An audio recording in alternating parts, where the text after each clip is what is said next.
Bienvenue dans ce nouveau décryptage. Aujourd'hui, on s'attaque à un sujet qui fait énormément de bruit dans le monde du web, le fameux Green SEO.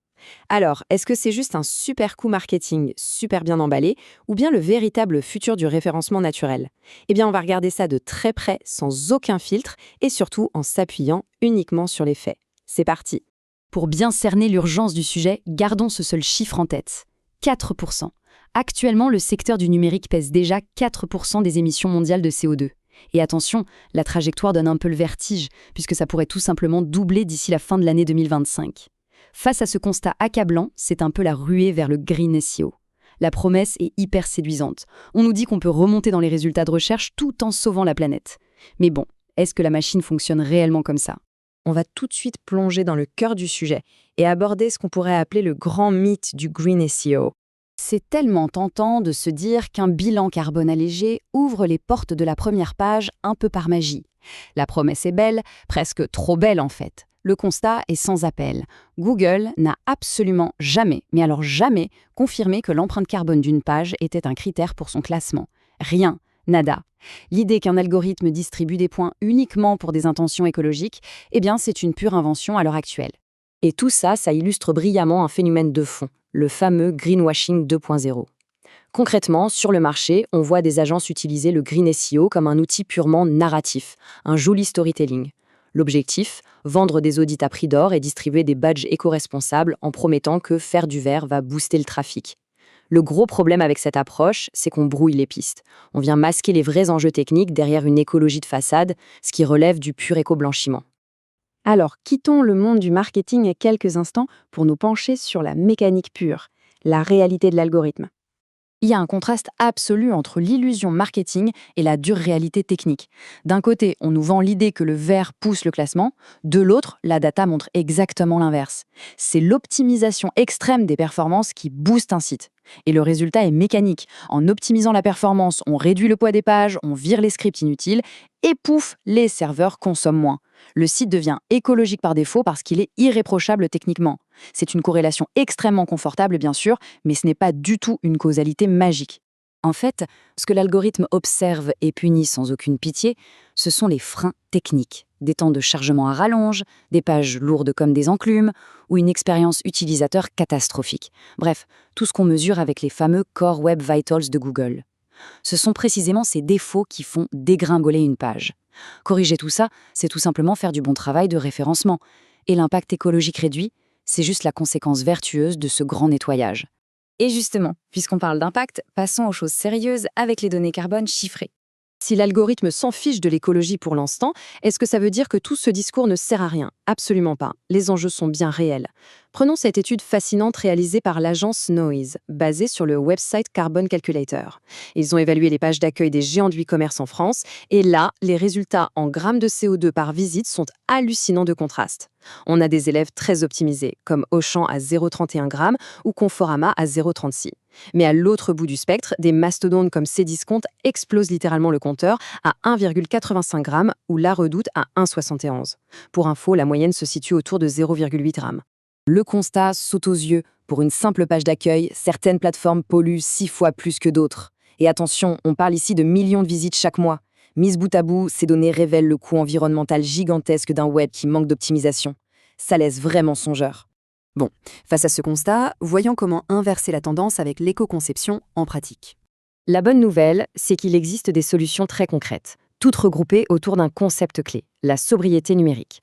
En gros, c'est l'idée de réduire l'empreinte environnementale du web en se concentrant uniquement sur l'essentiel. C'est presque un art, l'art de privilégier la performance brute et d'éliminer de manière impitoyable tout ce qui est superflu sur une interface.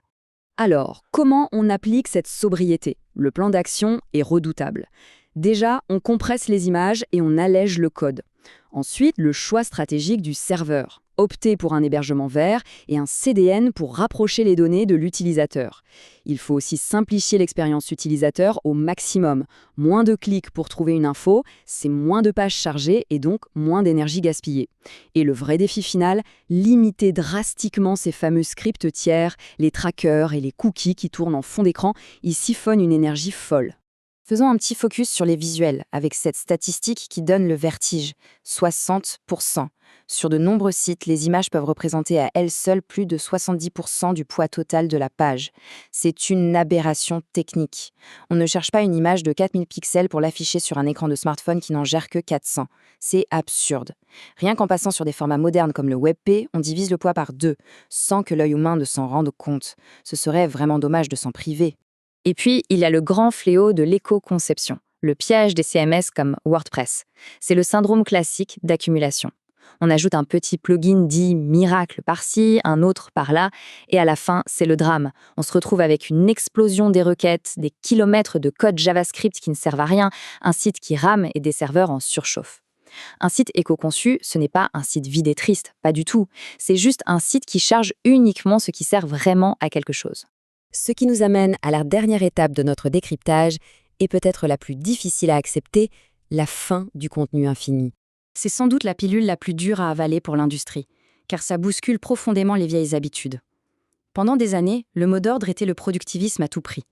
Il fallait produire toujours plus, publier massivement, créer des URL à la chaîne pour exister. Résultat, une immense partie du web d'aujourd'hui est faite de pages rédigées dans l'unique but d'occuper l'algorithme. Des articles qui ne sont jamais lus, qui n'apportent aucune valeur, mais qui continuent à consommer des ressources à chaque sauvegarde, à chaque passage des robots. La question qui fâche est là. Est-ce qu'on peut encore accepter un contenu inutile juste parce qu'il est techniquement bien formaté? La réponse est clairement non. Et la solution, c'est un bon vieil audit de contenu en 4 étapes. Étape 1, on fouille dans les outils d'analyse pour voir si une page attire réellement du monde. Étape 2, si c'est du trafic stratégique, on met à jour, pas besoin de créer une nouvelle page. Étape 3, on fusionne les articles qui racontent exactement la même chose pour éviter de s'auto-concurrencer. Et enfin, l'étape 4, celle qui demande le plus de courage, supprimer purement et simplement les pages inutiles et obsolètes. Oui, faire du ménage, c'est aussi savoir utiliser la touche « supprimer ». Et les retombées de ce grand ménage sont assez incroyables. En stoppant cette production frénétique, on obtient un écosystème web beaucoup plus rapide, extrêmement clair pour les algorithmes d'exploration et surtout bien plus facile à maintenir au quotidien. La navigation devient fluide. Et c'est là qu'est le paradoxe génial. Un site allégé et nettoyé a tendance à beaucoup mieux performer en termes de visibilité. C'est gagnant-gagnant sur tous les tableaux. En fait, le message central de cette analyse, il est juste là. Le vrai web responsable, ce n'est pas faire moins en baissant les bras pour se donner bonne conscience. L'idée stratégique, c'est d'arrêter de produire de l'inutile. Il est grand temps d'accepter qu'un article médiocre ne coûte pas seulement de l'argent. Il a un coût technique et un coût environnemental qui ne sont tout simplement plus justifiables aujourd'hui. Ce qui résonne d'ailleurs parfaitement avec cette citation qui synthétise tout. Soyez performant d'abord, soyez sobre ensuite. Tout est dans l'ordre de ces mots. Se coller une belle étiquette verte ne sauvera jamais une stratégie digitale qui prend l'eau. Par contre, si la rigueur technique est là et que le contenu est excellent, la dimension écologique devient un bonus fantastique, autant pour l'image de marque que pour faire baisser la facture des serveurs. Le Green SEO, tel qu'on nous le vend dans les plaquettes marketing aujourd'hui, ne va sans doute pas sauver la planète à lui tout seul.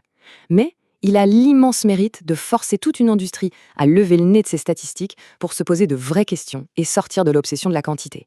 Alors pour terminer cette analyse, gardons cette réflexion fondamentale en tête. Est-ce qu'un Internet plus performant pourrait aussi devenir, par essence, un Internet plus sobre ? Merci d'avoir suivi ce décryptage, continuons à cultiver cet esprit critique et à très vite pour une nouvelle plongée passionnante au cœur de la donnée.